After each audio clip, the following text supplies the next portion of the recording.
Kinshasa na biso, réalité ya banaki, réalité ya banaki, réalité ya banakino.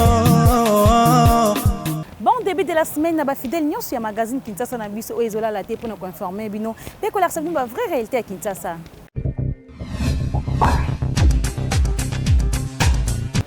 La journal Nabiso ya mokolo alelo pour na koyebisa bino ke lobi dimanche 6 décembre 2020 président de la République démocratique du Congo Félix Antoine Tshisekedi Tshilombo asalaki discours historique pour na koyebisa la nation congolaise mobimba ke coalition FCC cache et silipé a nommé informateur pour na kozwa nouvelle majorité parlementaire kasi soki esimbité a dissoudre parlement kasi journée yango elekaki ndenge nini avant discours na après discours bolanda na bilili oyo.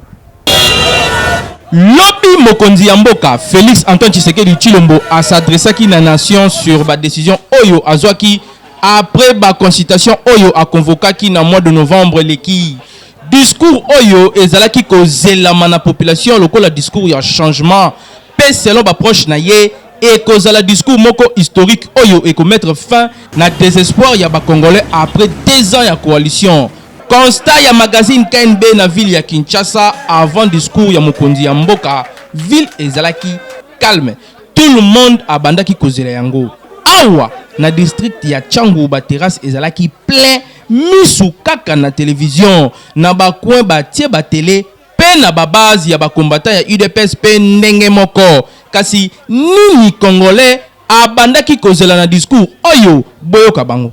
Na décision finale au monde entier na bato baza libanda na ba superpuissance na ba bakufa pour la démocratie ya mboka oyo bazozela annonce ya chef de l'état rien que pour na commettre fin na alliance contre nature oyo salamaki FCC cache parce que aza garant de la nation tango crise politique et koti président de la république na droit aux constitution PCA il faut lancer pour parler pour amemamboka na ko sauver yango moni lelo peuple mobimba kaka ate partout na ba commune non sorti na ba intérieur ti libanda batu nyonso baza misu braqué na Congo po bazwa décision au président zo bimisa e ko mamboka na biso na sali rien que décision ko mabiso na sali ezaka ka dissolution ya alliance babengi FCC cache. Ayeki, le chef de l'État a entendu les Congolais. À cause de lelo posa, il y a peuple congolais. Donc, si le peuple congolais par la consultation, l'a demandé que maintenant cette coalition, le chef de l'État exécutera la volonté du peuple. Mais or que le peuple à 100%, à sa totalité, le peuple a réclamé passer l'équipe, Mokonzi Mboka, Boma, le Cambo est allé coalition. Le chef de l'État ne va pas aller à rencontre. Il y a besoin de peuple naïe. Ayoka Kabaz. Aujourd'hui, Bazeye et Télémi, peuple mieux se représenter.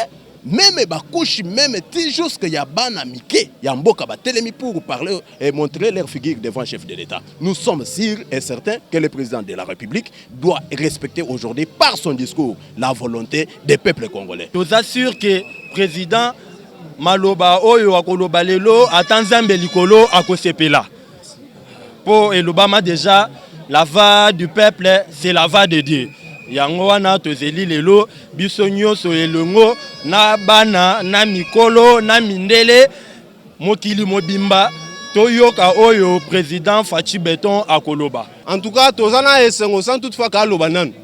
Po toyebi ka koloba makambo moko ya bien. Donc nazo linga penza koloba mingi te, peut-être tango bokozonga sima na koloba trop. Après discours naye et Sikawapi Mokonzi Mboka Félix Antoine Tshisekedi Tshilombo a satisfaire peuple congolais na kolobake a kati coalition FCC cache a nommé informateur pour na ko identifier nouvelle majorité parlementaire pe ko créer gouvernement ya sika oyo et ko travailler selon vision naye pe soki informateur a réussi ko majorité te a ko dissoudre parlement population et sepela qui peut feti et bandaki nzela banzembo batu bayaki ti awa na 10e rue na siège ya UDPS nde ezalaki somo.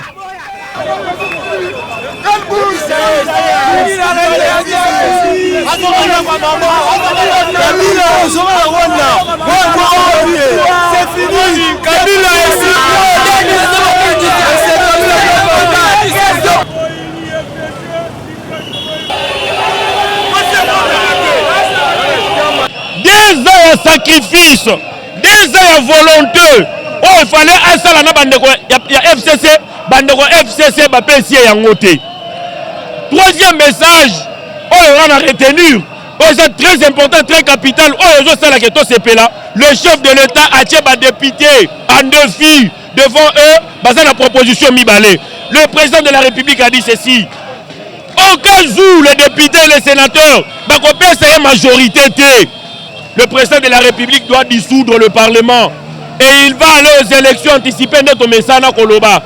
Et le combattant Koloba Koloba, que soit qu'il est l'eau, les députés, si Félix est majorité, le président a dissoudre le Parlement. Tant qu'on dissoudre le Parlement, la zone lancée, mais ça s'appelle le Congolais Boé. Le résultat de la CENI a été toujours provisoire. C'est la Cour constitutionnelle qui confirme les élections.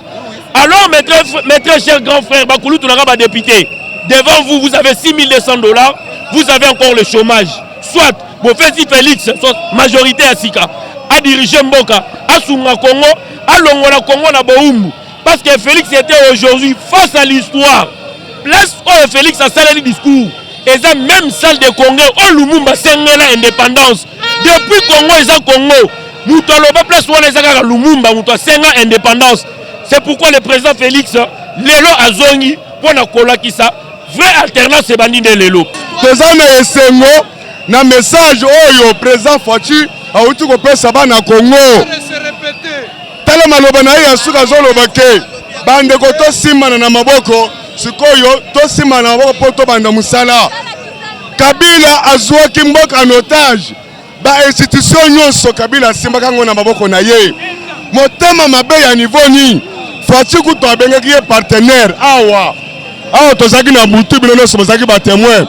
Kabila a tenir compte ya maloba nyonso ya Fachi te. Ye mo Kabila za à la base ya liwa ya papa Etienne. Kabila aza ye mo aza à la base ya liwa ya ba collègue na biso batumbaki awa. Mais tolimisaki ye mais ye mo azo kaka apoutre biso. Yango ane président lobby a toza na 11e miri na base a toza na temple je répète toza na temple. Lelo to se retrouver le Congo au Congolais. Nazali victime ya baibotoli biloko nanga bazonyoko nanga bambula na mbula, injustice sociale, discrimination, pas de justice. Lelo nazoke ndokotala Déogresse Bukera ke babotoli biloko nangai. Tozali na bantivaleur. Azoyebisa ngai ke les problèmes des Congolais relèvent aux Congolais. Lokola sikoyo Congolais azwi maboko na makambo na maboko nazana esengo ya trop. Esengo na biso ezali ça peut être depuis longtemps o to bandai ko bunda lelo pour na état de droit. C'est pour cela que Salelaki Kabila o to bengaka ngo les corbeaux et les renards. Il fallait qu'ils tozoana le pouvoir. Là to retirer pouvoir. Toza kotinda embala moko na ce pays. Lelo FCC cash ndenge kaka mukonza mboka alobi abupia bato basili konyoko la biso pendant 20 quelques des années. Lelo mukonza mboka Félix Tshilombo akati contrat na bango. Peuple congolais yeba esengo perdaki esili kozonga pona vina yo 2021 peuple congolais ko sepela na kati mboka oyo. Sentiment nanga ezali ke non toza na système ya Kimbombi, donc lelo Kimbombi Congolais tout azane esengo, Congolais tout azane esengo. Nous sommes dans une stratégie à B52. Donc azo incarné ma solo. Donc tout azane esengo lelo bato même muta malade il est en hôpital, malade vidé.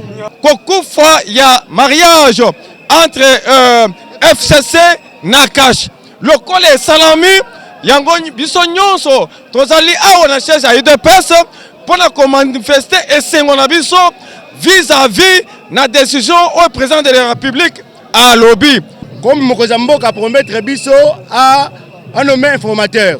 Informateur aya à la majorité. Mokozamboka c'est makamuno se pressé. Alors ba qui sent plus vite gouvernement c'est ça nini et ça la mpo bakadia pemba mo ba vona ba kiti ba ça nini balongwa balonga toi biso ba peuple congolais tout ça na so na bangote tout ça na so na bangote ne bazana déjà bakazaka na bango no so na maye wo Mokozamboka félicitations les ko sali peuple na nzambe to ko soutenir yo babimisa informateur gouvernement c'est ça le ma au moins na mboka nyonso a kosepela pas kozala nesengo nzamba azala na yo. Mais le président de la République a lobby boye a désigné un informateur en fait d'identifier une nouvelle majorité à l'Assemblée nationale. C'est fini pour les gens du FCC. Si Kabila est plus fort, parce que Kabila nous avait promis, il y a qu'on mettre moto na mboka. Mais en oubliant qu'il est impopulaire. Fatia a gagné et puis Fatia a insisté.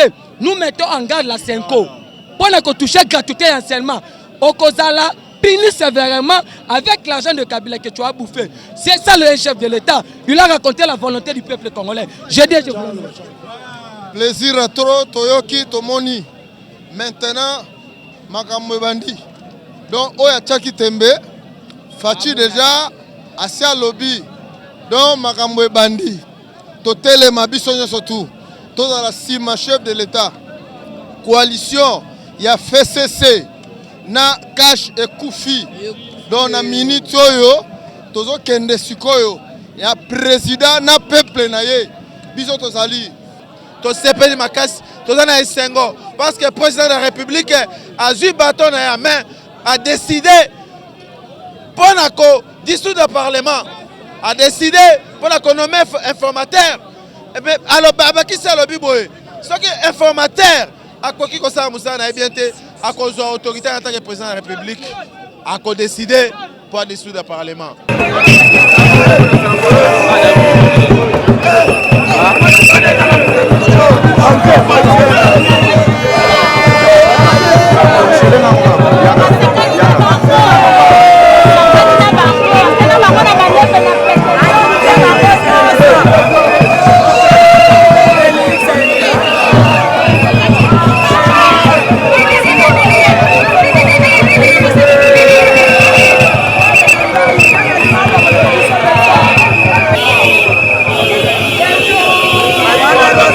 Place etikali na informateur oyo akosalake nyonso oyo mokonzi ya mboka alobi na discours na ye ekokisama. En attendant, Kinshasa eleki partout.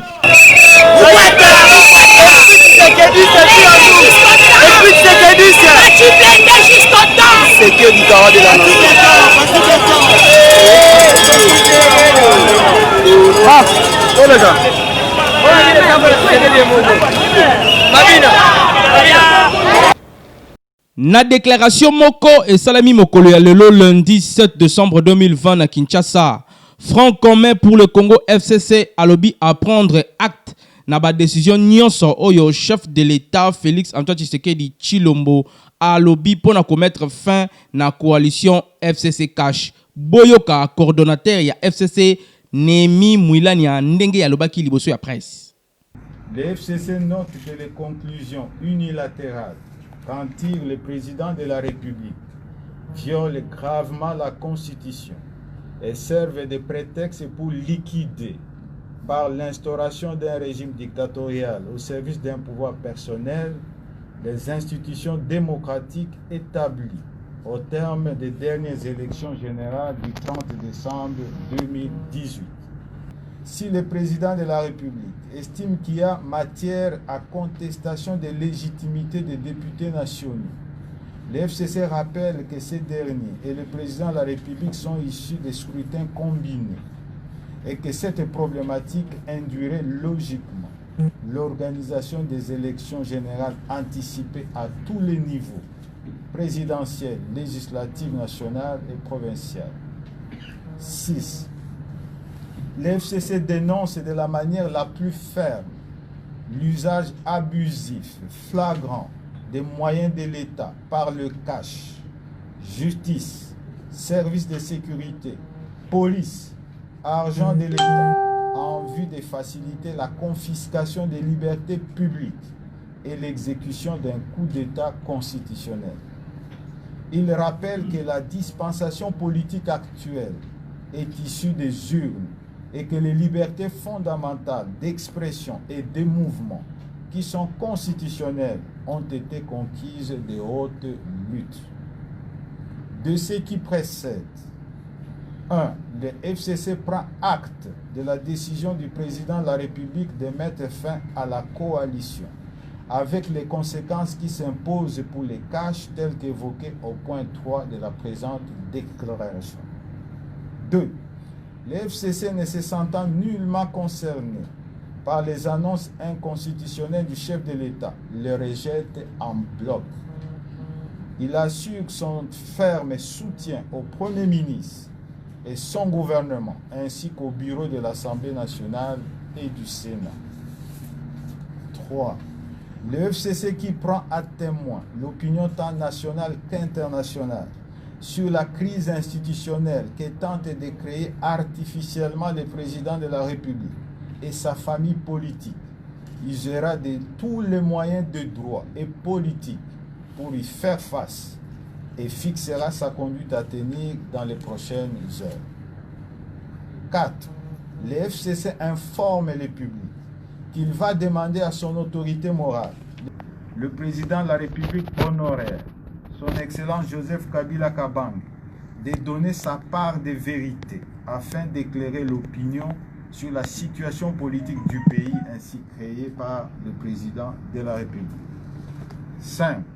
Le FCC appelle la population à rester mobilisée contre la tentative en cours de hold-up de sa volonté souverainement exprimée dans les urnes en confiant la majorité parlementaire au FCC.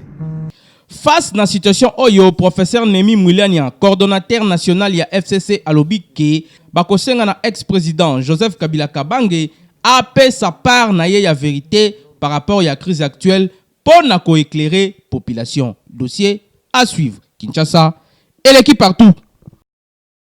Kaka na politique pour na koyebisa bino ke population congolaise a réagi sur discours au président de la République démocratique du Congo Félix Antoine Tshisekedi Tshilombo. Asalaki mokolo ya lobi dimanche 6 décembre 2020. Reportage ya Hervé Zaka.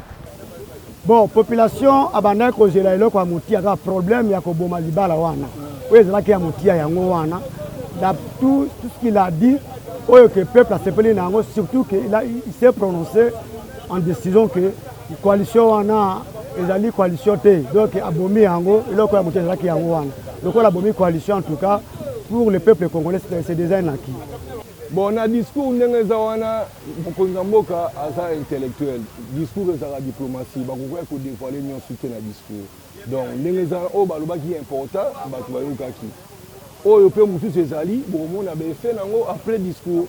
Biso population tozosenga que non intérêt général social na mboka peuple congolais a se retrouver na ba droit na ye batu bafuta batu batu ni salaire tout donc le peuple congolais a nango besoin yango wana. Oyo sala nga plaisir ko le canyon sezaki na séparation mariage wana po tellement tonio kwa mitro biso za vraiment ba combattant même na ba journal avant to ko tan aéroport série na uta Djobour ezara problème po ba reconnaître ba face na biso à partir à journal au ezalaka bazaza même obligé ba refoulenga ba kanganga na aéroport na ebi na zoa ba mbata na zoa même dégâts na lisu pour na koma tina koma na ndako epa na vanda na na dégâts lisu na ba mbato na zoa ki eloko oloba ezalaki te poto ya na position de faiblesse bon souffrance wana nyonso na za na kanda vraiment revanger bango mais nazali na place à venger te en séparation oyo esali nga plaisir na ndenge président apesi mot d'ordre makambo nyonso evanda na ndenge alobi misala ebandi donc j'espère to respecter misala yango ebanda bilo na retenaki yango bon neti nga mpona nga namoni alobi to oyo vraiment ezali neti ngai personnellement oyo mpena na ndozela yango wana nyonso alobi il a tellement tout parlé mpona kozela eyi baponete et il y a avoué la séparation et cash dans FCC. Ça a été déjà bon, hein? Il a bel et bien parlé. Misusu na sepeli nango te.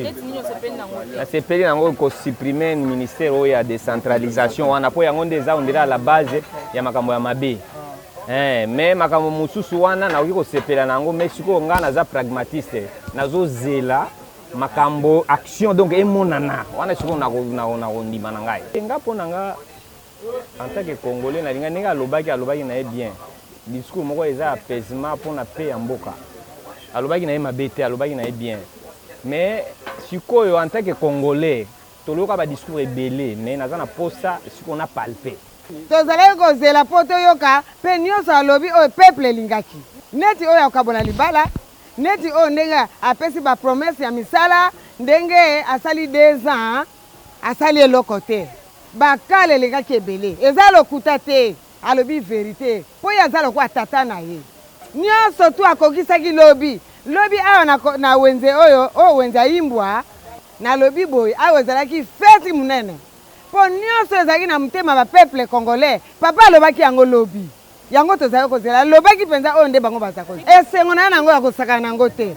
etikeli kaka bakompani kaka ya bato nyonso bakota na misala bato nyonso bazwa misala biso tolia malamu bana bazotanga ofele makambo nyonso ezala bien akozala wana ti bokoyeso akoya to continuer pour na koyebisa bino ke lelo na palais du peuple affrontement moko esalami entre bamilitants ya UDPS na ya PPRD oyo bayaki kosoutenir présidence ya Assemblée nationale maman Janine Mabunda alors que plénière ezalaki convoqué mokolo ya lelo lundi 7 décembre 2020 reportage ya Hervé Zaka. Bamilitants ya PPRD na ya UDPS s'affronter mokolo ya lelo lundi 7 décembre 2020 na se ya violence moko ya makasi. Bamilitants ya PPRD bayaki na banderole na bango pona ko soutenir Janine Mabunda oyo autaki kozwa pétition ya 251 députés présidente ya Assemblée nationale a convoqué lelo lundi plénière moko pona ko travailler ndenge ba mesana kasi ba militaire ya IDPS ba boyaki ete plénière oyo salema ba pekisaki accès na mutu nyonso kokota awa eyindaki mabe tangu bakutanaki na ba militaire ya PPRD Bolanda. D'abord, premièrement, toye lelo libanda pour soutenir majorité na biso, pour soutenir bureau na biso, parce que discours autolanda lobby, et ça discours au ezo kabola mboka. Premier ministre a démissionnaire a démissionné, il n'y a pas conflit entre l'Assemblée et le gouvernement, il n'y a pas conflit. Mais toyo ki o ba nommé informateur na matière nini na nini que toye awa pona mubulu te. Donc bato bazoya ko lukela biso mubulu. Baeba ke bazana monopole à mobulu te biso pe toza capable de sala mobulu na bango mais comme nous respectons les lois ba autorité établie to ko sala mobulu na bango te toye ko soutenir avec objectif simple maman Mabunda 1.1 trait elle va rester là comme mokonzi ya Assemblée nationale bango ba ko menacer biso parce que ba monique biso toye pour to soutenir bureau ya Assemblée bango ba ko menacer biso et puis tozo mo la police eza awa. Mais pas de quoi attaquer biso comme ça. Le police à la milieu du village. Aye bisape matoyi de pes balongwa. Assemblée nationale est inviolable. Le parlement est inviolable. Balongwa wana. Nous sommes venus soutenir l'institution parlement. Bango basala makamala bango nyonso basala bakokisaka te. Biso ngai naza muta STT toko kufa pona Kabila. Toko kufa pona Kabila. Oh nyonso bakosala. Toko lembata mutu moko te. So balingi bazwi de feketwa mutu toko pesa bango. Bakosala biso eloko te. Ta problème te biso toke na biso na cohabitation à s'attendre na cohabitation. À s'attendre na cohabitation parce que n'a pas le choix mais aye baki azo baki ça. Pas silikola congolais parce que na minute eza na bato bazo mona pasi ba confiner bato mingi na ba chômage makambo bela bato ebebi donc toza na posa congolais à se régime na mboka na ye. Donc toko za la tête totika banda kutoza ba mama to ya côté na ba gaz na banini eza kitoko te. En tout cas to senga bon moko ezala. Lelo biso na ide presto bango basi bango na violence Kabila la bango ke non aya makolo na mboko oyo aswa pouvoir na violence bokeba boni place ko pouvoir aksa bango musapi baba la mikire bako kati alors c'est lui qui veut la paix qui prépare la guerre parce que yé aluki guerre so mona guerre ya guerre oyo ke sika lion agangaka il faut que tu na kata forêt lokola ya koti na forêt nyonso bakota ba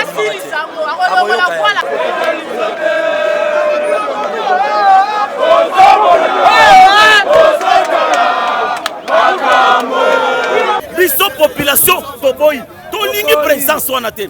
Mon frère, imaginez-vous, tozo ya awa puisque toyike mabunda souci na ye aya kokota pour a défier chef de l'État. Et tozo ya biso population toboyi tozo ya écoutez salaire na bato peut perdre ba se mobiliser na ba kuluna ba ya ba telemi awa. Et ba telemi awa souci na ba ya bandi ko bonisa biso. Moi c'est sur la moto ba ya ba kwa ici biso ba bandi ko beta biso ba bimisi ba meli. Tala camarade nanga tala oy par exemple. Vous voyez au moins ça. Toko lakisa bango ke biso to ba voyu te ba ko sentir sur ke mboka oyo eza mokonzi moko fachi beton kolomboka oyo baleki bele zanda kwa mututa ezanda kwa batutu bato pe perdre bango ni ke baleza bango to lakisa bango ke biso to za plus que voyu ke na bango base la dans quelques minutes to za répondre bango Président Kabila alongwa ki deja alongwa fili tiko to za na ya beton kolingi ya beton de sala musala des hommes qui passent de monde de l'autre côté. La minute où il a la musala, Kimia la Congo Dolingi Kimia.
La police nationale congolaise elongona le général Silvano Kasongo bayaki wana pona kotia kimia pe ba betaki ba gaz lacrymogène pona ko disperser ba manifestants affrontement oyo esali ke ba blessé ezalaki pe ba kangaki quelques fauteurs de troubles ndenge ba kondi à la police balobaki situation politique ezali extrêmement tendue.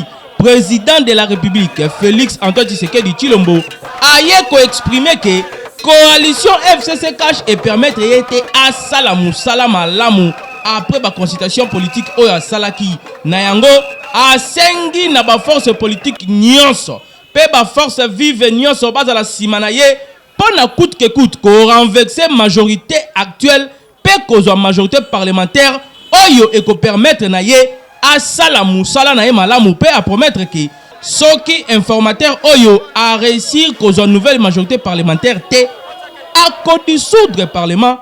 Paiement Tchezongi à 0. Dossier à suivre. Kinshasa et l'équipe partout.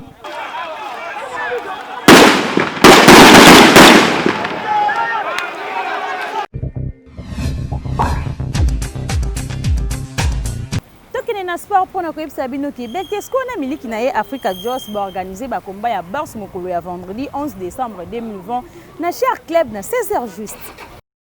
Beltesco Mosungi ya mabota na miliki na ye Africa Choice va organiser elongo na Ligue nationale ya boxe Lina Box et président Mukadi Manda ba combat de boxe ya Kafu Kafu le 11 décembre oyo 2020 bibotu bazali kobenga yango cohésion nationale et kozala awa na chaque club vendredi wana na ba 16h ekoyinda mabe baye balingaka makofi espace yango yo ya koya kotala bibotu esika mibali bakondongwana awa ekozala somo awa bozali komona ba boxer ndenge bayaki mpona komata peze po vendredi wana ekoyinda mabe likambo ya makofi nde ekolobama awa na chaque club billet ezotekama bazali $10 na $50 billet eza na chaque moto alingi kosomba billet mpo na komba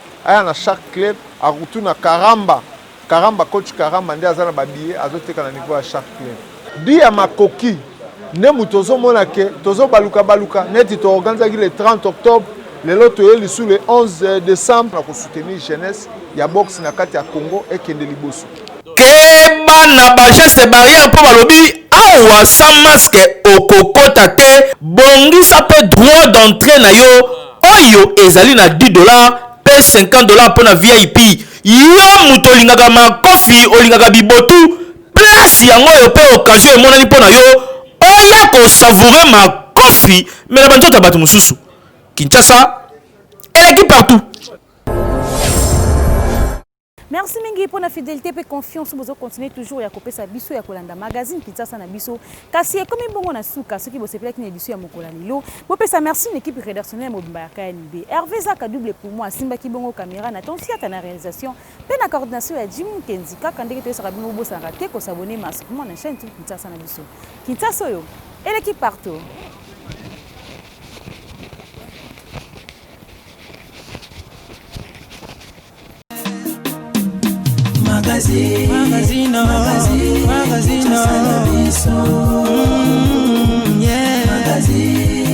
Magazine, Kinshasa na biso. Réalité ya banaki, réalité ya banaki, réalité ya banaki no.